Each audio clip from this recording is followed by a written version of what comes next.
भारतीय जनता पक्षाचा नादाला लागलेला माणूस दुसरं काय बोलू शकतो?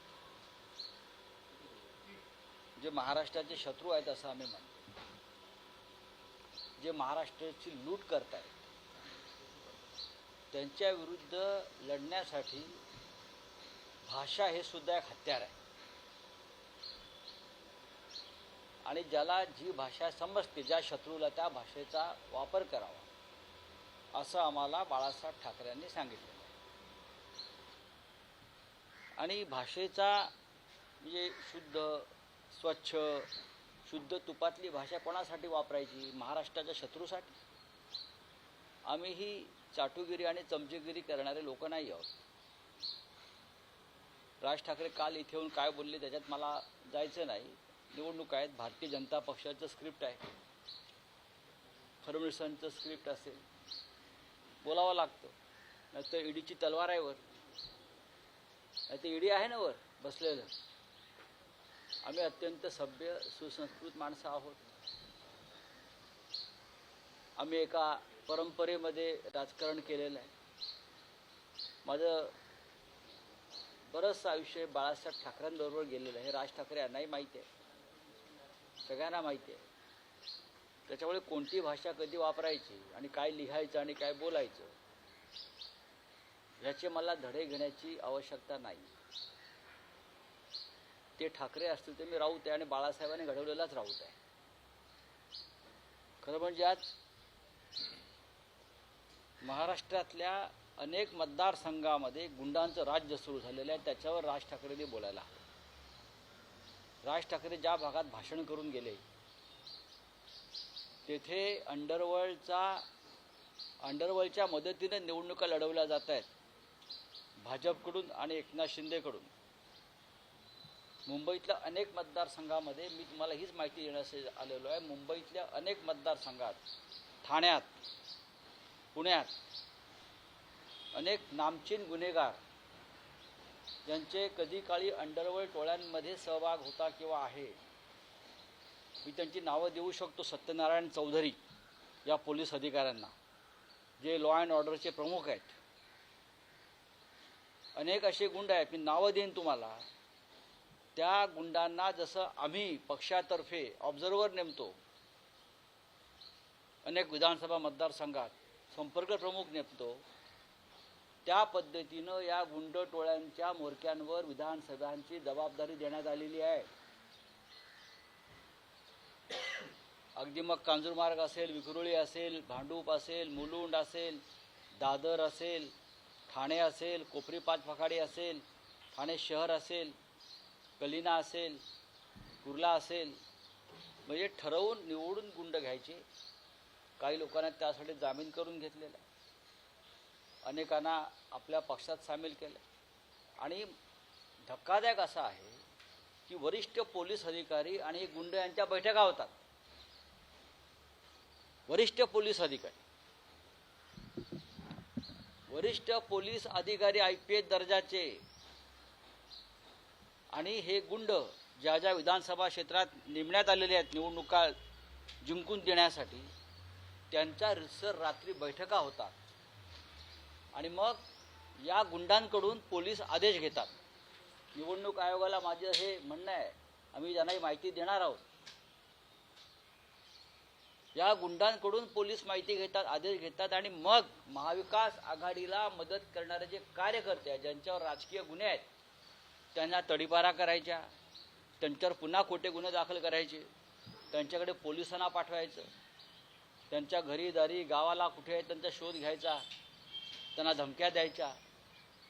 माझं लॉ अँड ऑर्डर खातं सांभाळणाऱ्या मुंबईतल्या प्रमुख पोलीस अधिकाऱ्यांना माझं आव्हान आहे की तुम्ही एक लक्षात घ्या की सरकार बदलत असतं, सरकार जात येत असतात. गुंडांच्या मदतीनं तुम्ही ज्या कोणाला मदत करू इच्छिता, तुम्ही पोलीस खात्याला कलंक लावताय. मुंबई आणि महाराष्ट्राच्या पोलीस खात्याची तुम्ही बेआबरू करताय. मिस्टर सत्यनारायण चौधरी, आपण लॉ अँड ऑर्डरचे प्रमुख आहात. आपल्या खाली काय जळतंय पहा, मला जास्त बोलायला लावू नका. सरकार बदलतं हे लक्षात घ्या. सरकार बदलणार आहे. आणि या सगळ्याचा हिशोब केला जाईल. जर माझ्याकडे चौधरीने यादी मागितली, सत्यनारायण चौधरीने, त्यांना मी गुंड्यांची यादी मी द्यायला तयार आहे. आणि कोणत्या अधिकाऱ्याबरोबर कोणत्या बैठका आणि काय सूचना वर्षा बंगल्यावरनं येत आहेत गुंडांना मदत करण्यासंदर्भात, हे सत्यनारायण चौधरी इतकं कोणाला माहीत नाही. तुम्ही कोणासाठी काम करताय? मी नावं देऊ का तुम्हाला, मिस्टर चौधरी? आणि मलाही धमक्या देऊ नका, एवढंच मी सांगतोय त्याला. माझा विषय संपलेला नाही. मोदी विधीनंतर या मुंबई महाराष्ट्रात काय चाललंय ते बघा. हे गुंडांचं राज्य आणू इच्छित आहेत. हे गुंडांच्या मदतीने निवडणुका लढवू इच्छित आहेत. लोकसभेला त्यांनी तेच केलं, विधानसभेलाही तेच करतायत. आणि पोलीस जर गुंडांच्या मदतीनं आम्हाला त्रास द्यायचा प्रयत्न करत असतील तर महाविकास आघाडी याची गांभीर्यानं नोंद घेत आहे. हे या सगळ्या पोलीस अधिकाऱ्यांना आम्ही सांगू इच्छितो. मी कधीही मला आलेल्या धमक्यांचा बाऊ केला नाही. ना मी ईडीला घाबरत, ना सीबीआयला घाबरत, ना गुंडांना घाबरत. आम्ही याचा बाऊ करत नाही. मी असतील, सुनील राऊत असतील, आमचे शिवसेनेचे इतर सगळे प्रमुख लोक असतील, बरं का, आम्ही लगेच आमच्याकडे देवेंद्र फडणवीस यांच्याप्रमाणे काय फोर्स 1चे कमांडो लावायला सांगणार नाही. हे तुमच्यासाठीच आहेत.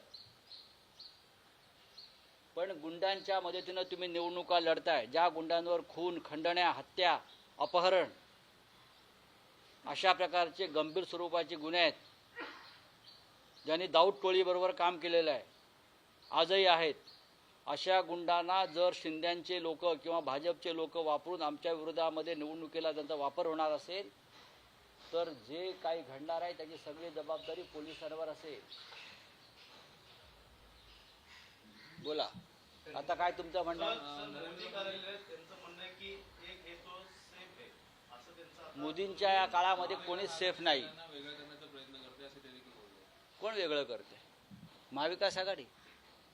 शिवसेनेतल्या आमच्या सहकार्यांना कोणी वेगळं केलं? मोदींनीच केलं ना. राष्ट्रवादी काँग्रेसच्या सहकार्यांना कोणी वेगळं केलं? मोदी आणि शहांनीच केलं ना. आपण काय बोलतोय हे मोदी आणि शहांनी आधी समजून घ्यावं. शिवसेनेमध्ये आमचे कुटुंब फोडण्याचं काम मोदी आणि शहांनी केलं. कसलं एक आहे तो सेफ आहे? तुम्ही आता सेफ राहा 23 तारखेनंतर, इतकंच मी सांगेन. बोले आपका क्या?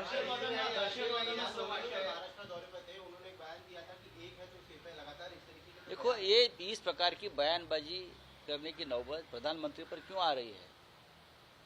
बटेंगे तो कटेंगे नहीं चला, बटेंगे तो कटेंगे लोगों ने फेंक दिया हमारे यहाँ. अब एक है तो सेफ है, किसको आप एक कर रहे हो, किसको सेव कर रहे हो? इस राज्य की पूरी जनता आपकी नहीं है क्या? इस देश की पूरी जनता आपकी नहीं है? हम सेफ है महाराष्ट्र में, और हमको ज़्यादा सेफ होना है, इसलिए हमको बीजेपी को यहाँ से निकालना है. और आप आने से ही महाराष्ट्र में हम अनसेफ हो जाते हैं, क्योंकि हमको मालूम है आप यहाँ आकर लोगों को भड़काएंगे, दंगे के लिए एनकरेज करेंगे, बटेंगे और कटेंगे जैसी घोषणाएं देंगे. जब तक आप यहाँ आते हो तब तक हम अनसेफ है, इसलिए हम इस राज्य से आपको पूरी तरह से बाहर फेंक देंगे.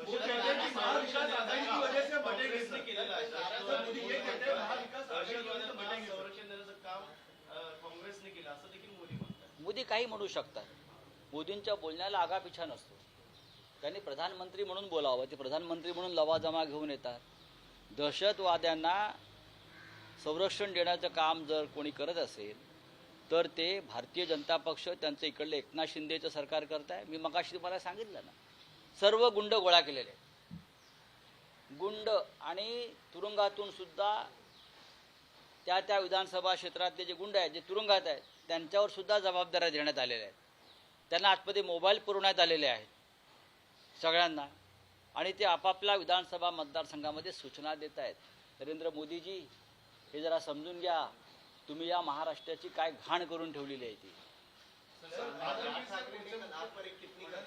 मुख्यमंत्री असतील असं अमित शहाकडून संकेत आलेले आहेत, त्यामुळे आता महायुतीमध्ये बिघाडी होण्याची शक्यता. हा आमचा प्रश्न नाही आहे. मी हे मोदी आता म्हणतायत, मी हे 3 महिन्यापासून सांगतोय की कोणत्याही परिस्थितीमध्ये एकनाथ शिंदे या राज्याचे मुख्यमंत्री होणार नाहीत. कोणत्याही परिस्थिती, कोणती परिस्थिती राहू द्या.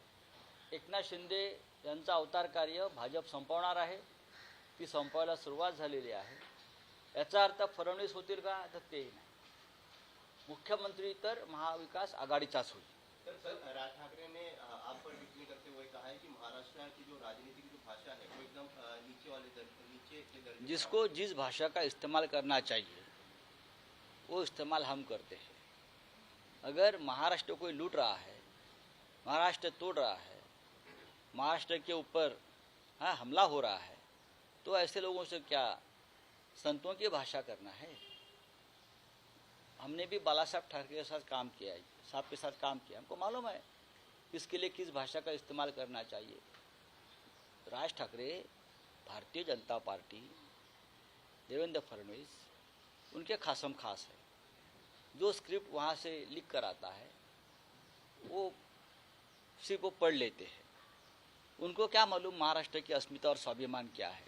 खत्म हो गया सब. हम लोग लड़ेंगे, भाषा हमारा हथियार है और उस हथियार का इस्तेमाल हम जरूर करेंगे. सर, आपने कहा कि इलेक्शन में गुंडों की मदद की जा रही है, वर्षा बगल आपने कहा है कि इलेक्शन में गुंडों की मदद की जा रही है, वर्षा बगल से ऑपरेट किया जा रहा है, क्या विधानसभा क्षेत्र के अनुसार वहाँ के गुंडों के अपॉइंटमेंट हो गए. जैसे हम लोग पार्टी के लोग किसी को अपॉइंट करते हैं, ऑब्जर्वर, विधानसभा प्रमुख, तो ये एक नया शगुफा लाया है एकनाथ शिंदे और बीजेपी के लोगों ने. बहुत से लोगों को जेल से छुड़वाकर बाहर लाया है और जो उस एरिया के गुंडे लोग हैं उनका संगठन बनाया है और हर गुंडे के ऊपर उस विधानसभा क्षेत्र की जिम्मेदारी दी है. पुलिस के साथ उनकी मीटिंग होती है.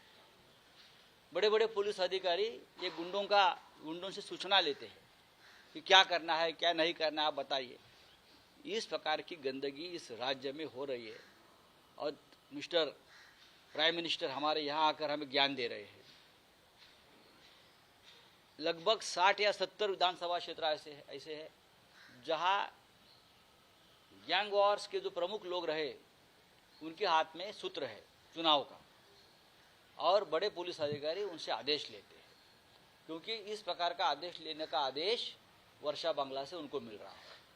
यह हमारे चुनाव की हालत है, लोकतंत्र की हालत है. कहाँ है चुनाव आयोग भाई, कहाँ है? चलिए, थँक यू.